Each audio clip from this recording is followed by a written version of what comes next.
What's going on, guys? Jet Fan. We're going to jump right into this one. Surrey game. I just unlocked the Albemarle. 30,000 credits and a lot of GXP. It's one of the last Surrey games I played. Again, still going to be pumping out Surrey videos when I'm more like ships. Real quick, just explain the mods on this.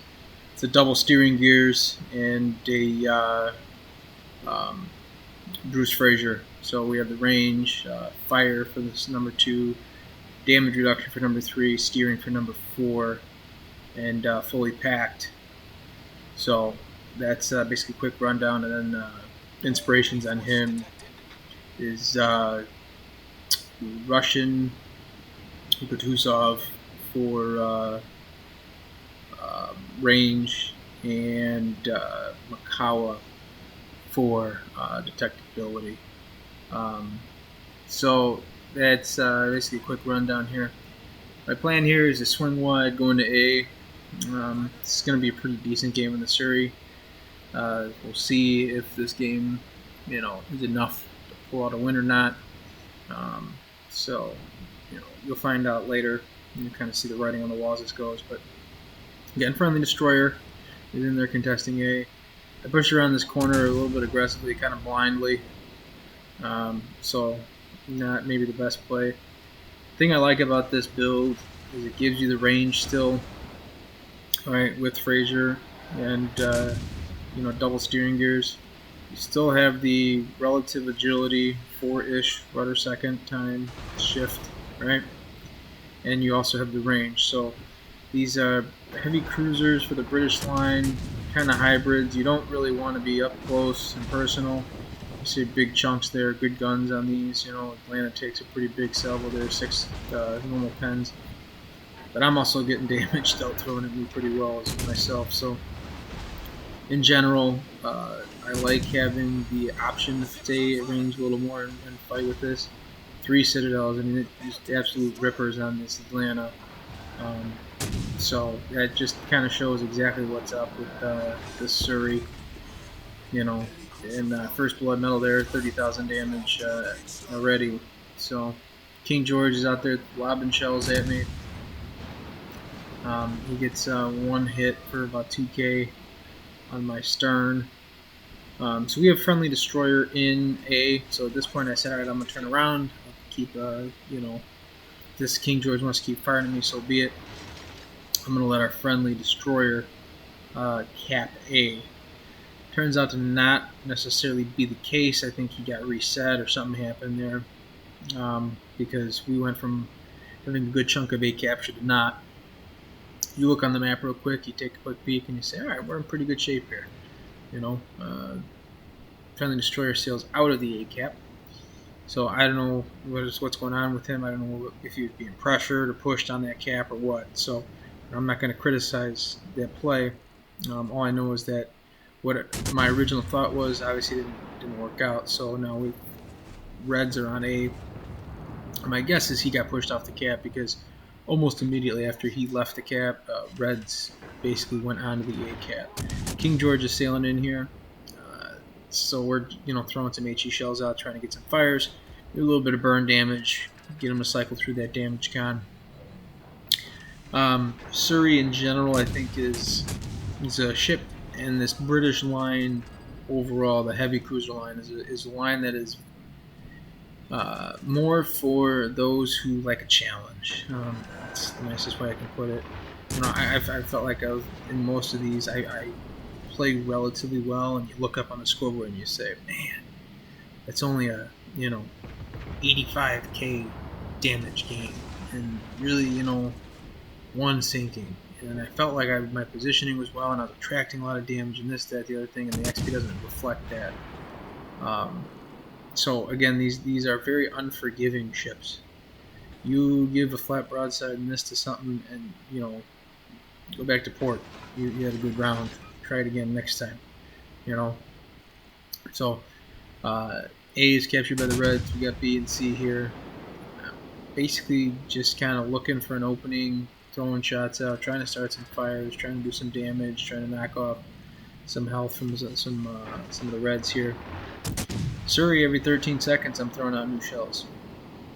Not bad. The British characteristics on the HE for these heavy cruisers, pretty darn good. Good amount of fire options, good amount of damage these can pump out. Not the best, but not horrible either. Um, and again, the reload time is relatively decent. Of the 69k damage. Uh, so we're down a ship here, but up in points with the cap advantage. You know, this is perfectly fine to me. I'm more than content with fighting over the B cap, protecting the B cap. You know, with some fire, some HE shells. If a Wookiee pops up here, destroyers pop up. You take a shot at the destroyer. Unfortunately, he disappears before I had a chance to do so. So I'm a little weary, as you can see, of the torpedoes. Fuso or New Mexico, one of the two threw some shells at me. So that right there could have been a dove strike. I could have been gone right there. It's more than within the likelihood of the Surrey being absolutely wiped off the board with a salvo like that. So again, that's my point with this. This is a ship that you have to be mindful of. You got to be well angled. You got to be playing it smart. You can't just be out there sailing around broadside saying, it's just going to be overpens and, I'm not worried and this, that, the other thing. Or I have the armor to just, overmatch, whatever shell's coming in with the bow armor. Not an option. Not an option. So you see I take the new Mexico down there with the burn, up to 94,000 damage, 2 sinkings. Pretty darn good game so far. Triple the HP of the Surrey so far through this game. So things that I like about the Surrey, I like that both shell types are effective. And I think that in general, the single stack torps make it a much more dangerous ship. And it's a great defensive technique and a great defensive strategy. Again, we're throwing more shells out the Fuso, trying to knock him off the board. And I think we may get him here. He's got like a tiny amount of health off. Of course not. But in general, Surrey is a ship that if you play it right, if you know what you're doing in a cruiser, you can really be effective. And I think this game is kind of showing that. But when it comes right down to it, it's a very unforgiving ship, and it's a ship that you have to be constantly aware of the map, constantly aware of what's going on, and you can't get caught out in a situation. As you see, we absolutely wreck the Fubuki right there. You can't get caught out in a situation where you're basically caught with your pants down. It doesn't have the survivability and the forgiveness to where they'll be able to basically last through that. Throw a shot out there at the Budyani, get a couple of hits up to 103,000 with 3 sinkings. Again, I'm just trying to contest this B cap. I know there's a Fuso in there. I'm waiting for him to kind of pull around that island. At the same time, I'm also engaging the Budyani. With the rudder shift at 4 seconds, it's not an agile build as you would air quote, but it's agile enough to where I can dodge and weave. So it's that good mix of what I'm looking for out of this ship, and still maintain the damage ability that she has. We'll briefly touch on this in another video. I just got the Albemarle, played 2 games in it. Not in love with the rudder shift, even with double steering on there. It's like 4 point, I want to say 4.7, which is a little high. I like 4 flat, 4.1 is where I'm comfortable. That's what I got with the Cheshire. Cheshire is one of my favorite ships in this game, so naturally you would assume that I would really be a fan of the British heavy cruiser line, which I am. So I just... which ship do I like more, Surrey or Albemarle? I'd have to say at this point it's Albemarle simply because the radar sonar combo is just so powerful. There'll be a video coming out tomorrow of the Albemarle, and it kind of flexes and shows exactly how dangerous the radar is on that ship. But let's get back to this here with the Surrey. So you look here and you say we're not in the best of shape, but we still have the 2 cap advantage, right? 2-1. You have really low health Budyani. You got some other options out there that are pretty low health. It's still a turnaround option here. We can turn this game around. I get spotted. I'm assuming it's one of the destroyers. I throw up spotter or the fighter plane, and maybe peek around one of these islands, get an idea of who sees me. The sonar comes back again. I throw that up just in case somebody does have torpedoes on the way, because I don't know which direction these ships are coming from. I'm kind of on the fence here. There's a Benson in front of me and a low health KG 5 right there. Okay, so I'm struggling with which one I want to shoot at, which option I want to go after. I throw my front 2 turrets at the Benson and my rear 2 turrets at King George.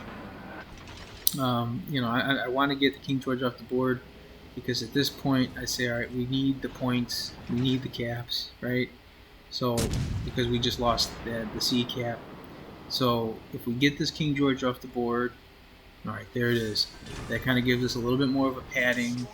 Okay, and again we flex the back toward the target that shot at us. It was HE, so he still gets a pretty decent salvo, because King George's rounds are just absolutely brutal with the HE.